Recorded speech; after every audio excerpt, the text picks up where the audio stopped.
नमस्कार मित्रों, वैदेही पटेल फ्रॉम अश्वमेघ विद्यालय। बच्चों, आज हम रिवीजन आगे देखेंगे। सेक्शन डी हमने ऑलरेडी कंप्लीट कर दिया है। अभी हम लोग जो है वो चैप्टर 1 से 4 तक तो ऑलरेडी हमारा रिवीजन हो ही गया है। तो चैप्टर 5 हिंद देश के निवासी अभ्यास को देखेंगे। उत्तर आपको खुद रीड करने होंगे। आगे है शब्द पंखुड़ियों को उचित क्रम में रखकर वाक्य बनाइए। ये जो शब्द है वो अलग अलग है पंखुड़ी में, लेकिन हमें उसको उचित क्रम में लगा के वाक्य बनाना है। तो निवासी है भारत, तो क्या आएगा? हम भारत देश के निवासी हैं। कोयल की आवाज मधुर होती है।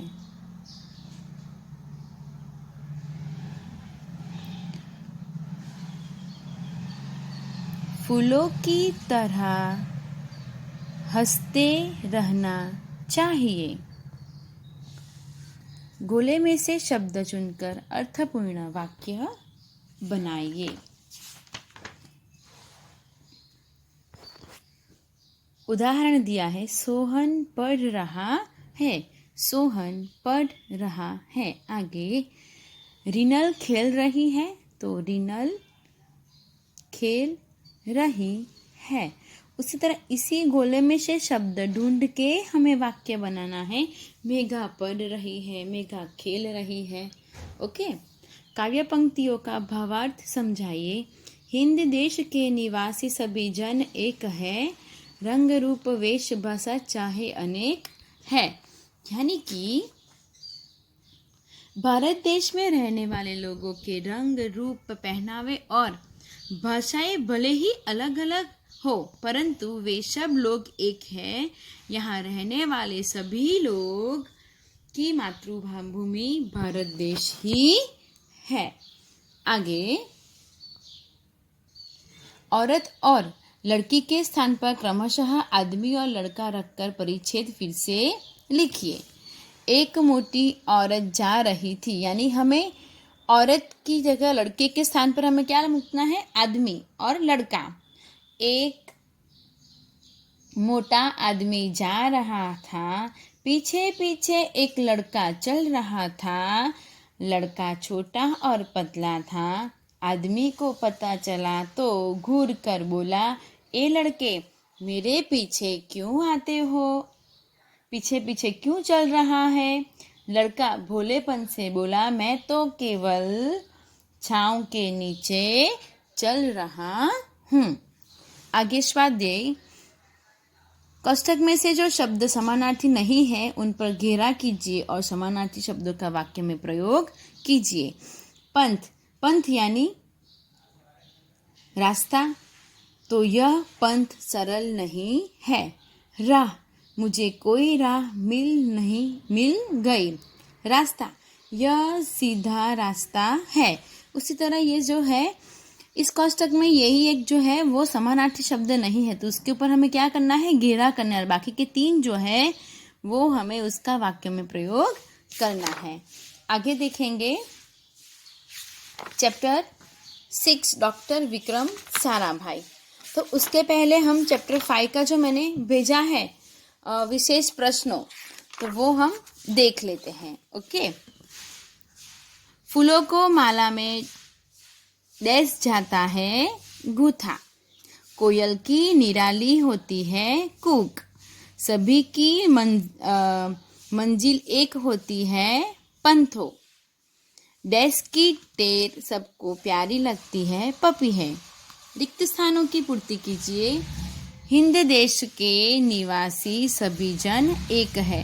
प्यारे प्यारे फूल गूथे माला में एक है। गा रही तराना बुलबुल राग मगर एक है। धर्म है अनेक जिनका सार वही है। पंथ है निराले सबकी मंजिल तो एक है। सही वाक्यांश चुनकर पूरा वाक्य फिर से लिखे। विविधता में एकता ही क्या आएगा, हमारे देश की विशेषता है। सभी धर्म एक समान है क्योंकि उनका सार एक है। अलग अलग नदियां सागर में मिलकर अपनी एकता प्रकट करती है। तो चैप्टर नंबर 5 यहाँ पे ख़त्म होता है। आगे देखते हैं chapter number 6, doctor Vikram Sarabhai. तो उसमें फ्रेंड्स हम लोग ऑब्जेक्टिव देखेंगे चैप्टर नंबर 6 का। जो मैंने PDF आपको भेजी है वो हम लोग देखेंगे। विशेष प्रश्न जो है, गुजरात कॉलेज कहाँ है, तो अहमदाबाद में। विक्रम साराभाई ने BSc की परीक्षा कहाँ पास की है, तो आएगा कैम्ब्रिज में। डॉक्टर विक्रम साराभाई की पत्नी का नाम क्या है, मृणालिनी साराभाई। कैम्ब्रिज किस देश में है, तो इंग्लैंड में। रिक्त स्थानों की पूर्ति कीजिए। डॉक्टर विक्रम साराभाई का परिवार एक प्रतिष्ठित उद्योगपति का परिवार था। डॉक्टर विक्रम साराभाई ने ब्रह्मांड तथा सौरमंडल के कई जटिल प्रश्नों का हल निकाला है। भारत सरकार ने गुलमर्ग में एक प्रयोगशाला स्थापित की। विक्रम साराभाई को साहसिक कारनामे प्रिय थे। थुम्बा यानी त्रिवेंद्रम में हृदय की गति रुक जाने से डॉक्टर विक्रम साराभाई का मृत्यु हुई। सही वाक्य सुनकर पूरा वाक्य फिर से लिखिए। डॉक्टर विक्रम साराभाई ने अहमदाबाद में टेक्सटाइल इंडस्ट्रियल रिसर्च एसोसिएशन की आधारशिला रखी क्योंकि देश में वस्त्रोद्योग की तकनीकी समस्याओं का हल निकलना था। कॉस्मिक किरणें रहस्यमयी होती है क्योंकि वे अंतरिक्ष की गहराइयों से जाती है। डॉक्टर विक्रम साराभाई चाहते थे कि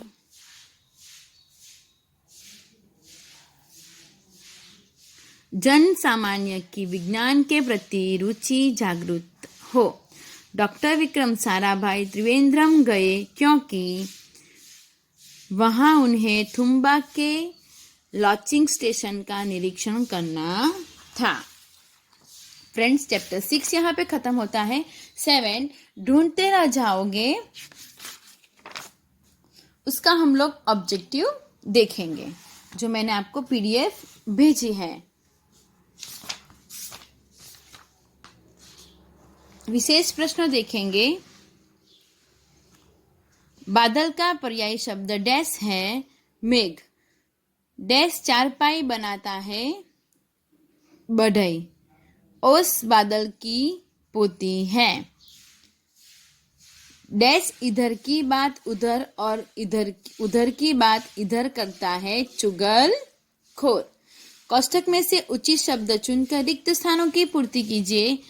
चारपाई डैश का साधन है, सोने का। माचिस ऐसा नगर है जिसमें चोरों का मुंह डैश होता है, काला। बादल पानी का डैश और बाप है, बेटा। ओस की बूंद मोती जैसी होती है। पीठ के पीछे निंदा करने वाले को चुगलखोर कहते हैं।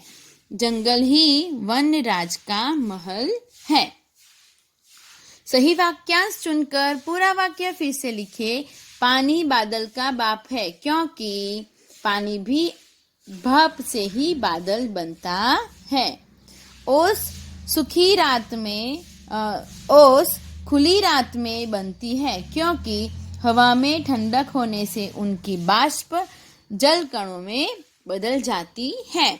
तो फ्रेंड्स, बाकी का जो नेक्स्ट चैप्टर है वो हम लोग नेक्स्ट वीडियो में देखेंगे। Thank you.